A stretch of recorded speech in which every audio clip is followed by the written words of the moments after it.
안녕하세요 우리 친구들 반갑습니다. 2월 16일 화요일 오늘도 우리가 함께 주와 책방에서 큐티하면서 오늘도 하나님의 말씀으로 우리가 하루를 잘 살아갔으면 좋겠습니다. 전세 잠시 기도하고 큐티 나눔하도록 하겠습니다. 기도하겠습니다.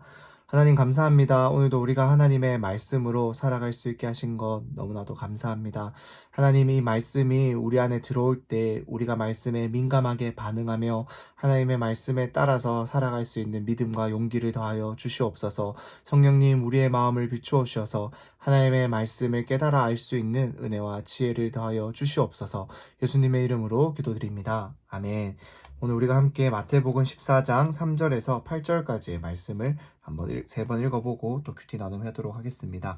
3절입니다. 전에 헤롯은 요한을 체포하고 결박해 감옥에 가둔 일이 있었습니다. 동생 빌립의 아내였던 헤로디아 때문이었습니다. 요한은 헤롯에게 그 여자를 데려간 것은 옳지 않다라고 여러 번 말했습니다. 헤롯은 요한을 죽이고 싶었지만 그를 예언자로 여기는 백성들이 두려웠습니다. 때마침 헤롯의 생일에 헤로디아의 딸이 사람들 앞에서 춤을 추어 헤롯을 즐겁게 해 주었습니다. 헤롯은 그 소녀에게 맹세하면서 요청하는 것은 무엇이든 주겠다고 약속했습니다. 그 소녀는 자기 어머니가 시키는 대로 헤롯에게 말했습니다. 세례자 요한의 머리를 쟁반에 담아 주십시오. 한번 더 읽어볼게요. 전에 헤롯은 요한을 체포하고 결박해 감옥에 가둔 일이 있었습니다. 동생 빌립의 아내였던 헤로디아 때문이었습니다. 요한은 헤롯에게 그 여자를 데려간 것은 옳지 않다라고 여러 번 말했습니다. 헤롯은 요한을 죽이고 싶었지만 그를 예언자로 여기는 백성들이 두려웠습니다. 때마침 헤롯의 생일에 헤로디아의 딸이 사람들 앞에서 춤을 추어 헤롯을 즐겁게 해 주었습니다. 헤롯은 그 소녀에게 맹세하면서 요청하는 것은 무엇이든 주겠다고 약속했습니다. 그 소녀는 자기 어머니가 시키는 대로 헤롯에게 말했습니다. 세례자 요한의 머리를 쟁반에 담아 주십시오. 한 번 더 읽어보겠습니다. 전에 헤롯은 요한을 체포하고 결박해 감옥에 가둔 일이 있었습니다. 동생 빌립의 아내였던 헤로디아 때문이었습니다. 요한은 헤롯에게 그 여자를 데려간 것은 옳지 않다라고 여러 번 말했습니다. 헤롯은 요한을 죽이고 싶었지만 그를 예언자로 여기는 백성들이 두려웠습니다. 때마침 헤롯의 생일에 헤로디아의 딸이 사람들 앞에서 춤을 추어 헤롯을 즐겁게 해 주었습니다. 헤롯은 그 소녀에게 맹세하면서 요청하는 것은 무엇이든지 주겠다고 약속했습니다. 그 소녀는 자기 어머니가 시킨 대로 헤롯에게 말했습니다. 세례자 요한의 머리를 쟁반에 담아 주십시오. 아멘. 네, 오늘 말씀은 이 예수님의 이야기는 아니고 이 헤롯과 세례 요한 사이에서 일어났던 한 사건에 대해서 우리가 또 살펴볼 수가 있습니다. 이 헤롯이라는 사람은 예수님이 살던 당시에 이제 갈릴리 지방이라는 그 이스라엘의 한 지방을 다스리던 이제 왕이었어요. 갈릴리 지방의 왕. 그런데 그가 이 요한, 여기서 말하는 요한은 요한복음이나 요한일서 뭐 이런 것을 쓴 요한이 아니라 예수님이 오기 전에 예수님의 오실 길을 미리 예언하였던 세례자 요한이었어요. 세례자 요한.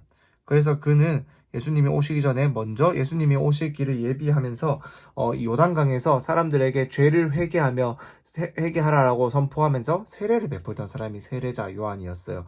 즉 죄에 대해서 우리가 하나님 앞에 나아가기 위해서는 이 죄의 문제를 해결해야 되는데 그 죄의 문제를 해결하기 위해서 너희가 회개하라라고 말했던 사람이 바로 요한이었다라는 거예요. 그런데 이 요한을 헤롯이 체포했던 적이 있었어요. 뭐냐면은 이 헤롯이 자신의 동생이었던 빌립의 아내, 즉 자신의 동생의 아내였던 헤로디아를 동생의 아내인데 이렇게 좋지 않게 빼앗아서 자신과 자신의 부인으로 만든 안 좋은 일이 있었기 때문에 그 요한은 4절 말씀에서 보면은 그 여자를 데려간 것이 옳지 않다. 당연히 옳지 않은 일이잖아요. 우리가 생각해도 당연히 옳지 않은 일인데 그 옳지 않다라는 것을 지적했을 때 이 헤롯이 자신이 잘못인 걸 알면서도 옳지 않다라는 말을 듣기가 싫었고 받아들이기 싫었던 거예요. 그래서 그는 이 자신의 잘못을 지적하면서 사람들 앞에서 망신을 주는, 사람들 앞에서 망신을 주는 요한을 어떻게 하고 싶었다고요? 죽이고 싶었다라는 거예요. 죽이고. 여기서 보면 죽이고 싶었지만, 이 요한은 선생님이 미리 아까도 말했지만은 예수님이 오시기 전에 먼저 죄를 회개하라라고 하면서 세례를 베풀면서 많은 사람들이 요한을 예언자, 하나님이 보내신 하나님의 말씀을 전하러 온 사람이다라고 믿고 있었기 때문에 이 요한을 죽였을 때 백성들의 민심을 잃어버릴까봐 무서워서 쉽게 자신의 뜻대로 하지 못하고 있었어요. 그런데 마침 이 헤롯의 생일에 이 헤로디아의 딸, 그러니까 자기에게 보면 어찌 보면은 자신의 딸이죠. 이 딸이 사람들 앞에서 춤을 추어서 즐겁게 해주니까 헤롯은 그 소녀에게 맹세를 했어요. 맹세. 근데 이 맹세가 어떤 맹세냐면은 요청하는 것은 무엇이든지 주겠다. 즉 네가 원하는 모든 것을 주겠다라고 말을 하고 있어요. 이 다른 성경에서는 네가 나라의 절반을 구하면은, 다른 번역에서는 나라의 절반을 구해도 내가 그걸 주겠다라고 말하고 있어요. 즉 엄청난 약속을 하는 거죠. 그러자 이 어머니, 즉 헤로디아도 헤롯과 똑같았어요. 헤롯과 똑같이 망신당한 게 화가 났고 요한을 죽이고 싶었던 거예요. 그래서 이 자신의 어머니 뜻대로 요한의 머리를 쟁반에 담아 주십시오. 즉 요한을 죽여 주십시오라고 부탁을 하고 있는 거예요. 지금 요한이 잘못된 말을 했나요? 당연히 요한은 하나님이 보내신, 하나님의 말씀을 전하러 온 사람으로서, 그리고 꼭 하나님의 말씀이 아니더라도 우리가 상식적으로 생각해도 동생의 아내를 빼앗는 것은 말이 안 되는 잘못된 행동이잖아요. 그런데 헤롯은 자신이 왕이다라는 이유만으로 그러한 잘못을 당당하게 행했고, 그 자신의 잘못을 지적하는 이 세례자 요한을 말을 듣기가 싫었고 망신당하는 게 화가 났고, 그래서 자신의 권력을 이용해서 이 요한을 죽여버리는 이러한 일이 일어난다라는 겁니다. 우리도 이 살아가다 보면은 우리 부모님이나 친구들이, 또 때로는 우리 친구들끼리 서로가 누군가에게 그 사람의 잘못된 점을 지적할 때가 있어요. 너의 이런 모습이 참 사람들을 참 마음이 아프게 하는 것 같아. 그래서 고쳐줬으면 좋겠어. 아니면 너가 이렇게 했을 때 내가 힘들었어. 고쳐줬으면 좋겠어. 라고 지적할 때도 있고, 우리 부모님도 우리가 잘못을 했을 때는 우리가 바른 길을 가게 하기 위해서 따끔하게 혼을 내실 때도 있습니다. 그런데 우리가 그럴 때마다 내가 혼나는 것이 싫어서, 혼나서 망신당하는 게 싫어서, 기분이 나빠서 참 나의 잘못을 인정하지 않고 혼낸 사람을 원망하고 미워하는 것은 옳지 않은 태도다라는 거예요. 물론 이유 없이 너무나도 과하게 혼내는 것은 혼내는 사람에게도 문제가 있고 지적하는 사람에게도 문제가 있겠지만은, 정말로 그 사람이 이 모습을 고쳐서 바른 모습으로 회복되기를, 바른 모습으로 자라나기를 원하시는 부모님이나 친구가 사랑으로 우리에게 지적을 할 때는, 우리가 그것이 그 당시에 지적을 당하는 순간, 그 잘못을 인정해야 되는 그 순간은 망신당하는 것 같고 기분이 나쁘고 힘들지만은, 그것이 정말로 우리의 잘못이고 그것을 고쳐서 내가 더 바른 사람으로 성장할 수 있다면 그 지적을 우리가 기쁘게 받아들일 수 있어야 된다라는 거예요. 오늘 헤롯은, 그리고 헤롯의 아내였던 헤로디아와 그 딸은 그것이 되지 않기 때문에 하나님의 사람이었던 세례자 요한을 죽여버리는, 그들의 원망과 미움과 참 원한으로 죽여버리는 악한 일을 해버렸습니다.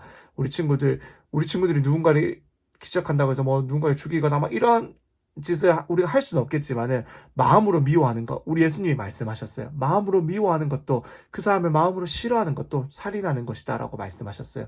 우리에게 누군가가 지적했을 때 우리가 그것을 너그럽게 우리의 잘못을 인정하고 돌아볼 수 있는 넓은 마음이 우리 친구들에게 생겨나기를 소망합니다.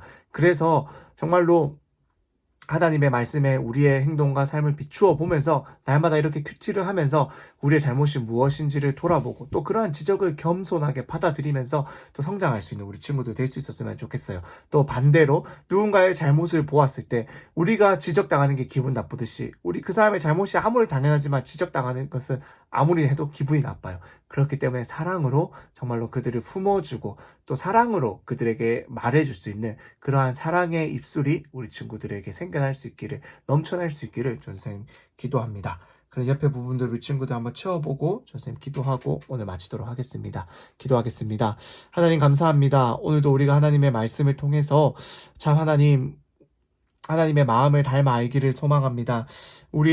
누군가가 우리의 죄의 문제, 우리의 잘못을 지적할 때 그것을 너그럽게 받아들이고 인정할 수 있는 넓은 마음과 용기를 주십시오. 그리고 우리가 혹여나 반대로 누군가에게 그런 잘못이나 어려움, 나쁜 상황을 발견했을 때는 너그러운 마음으로 품어줄 수 있게 하시고 또 사랑의 입술로 그들에게 이야기하고 전할 수 있도록 우리에게 은혜를 더하여 주십시오.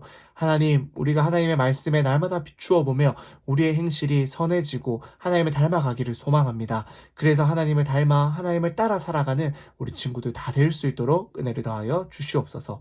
예수님의 이름으로 기도합니다. 아멘.